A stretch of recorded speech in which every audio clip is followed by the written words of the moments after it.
একটা কথা কো ভাবতেছি অনেকদিন, আজকে পাড়া বলেই ফেলে দি, যা হবে হবে। কিছু কবি নাকি তুই? বাপ সাপ তো তোর ভালো দেখতেছি না, কিছু বললি বলে ফেল। ও সেমন কিছু না, মানে হচ্ছে কি? বাবা আমাদের বাড়ি কেমন ফাঁকা ফাঁকা লাগে না? মনে হয় না আমাদের বাড়িতে একজন কম? শালার 1200 আছে নি, তুমি কি করতে যাচ্ছ মনে করছো আমি বুঝতে পারতেছি না। সারাদিন তুমি অশৈলে কাজের পুঙ্গা মেরে বেড়াও, 2 টাকা ইনকাম করার বেলায় নাই।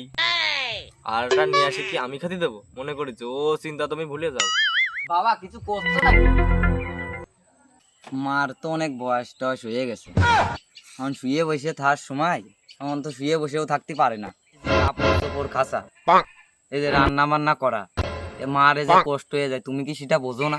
কত বড় বেলজ্জাতে চিন্তা করো, ও যাই বলুক আমি তো ধরা দেব না। বাড়ির আনাচে কোনাচে কি অপরিষ্কার, কি শুনশান অবস্থা। আমাদের বাড়িতে একটা পরিবর্তন আনার দরকার, তুমি কি কও? তোর কথা কি শেষ হয়েছে? শেষ হয়ে থাকলে পরে কলই খেতে যেয়ে কটা সার দিয়াই। কোনো কায়দাই তো লাইনে আনতে পারলাম না, আমার একটু অন্য কায়দা করতে হবে এখন।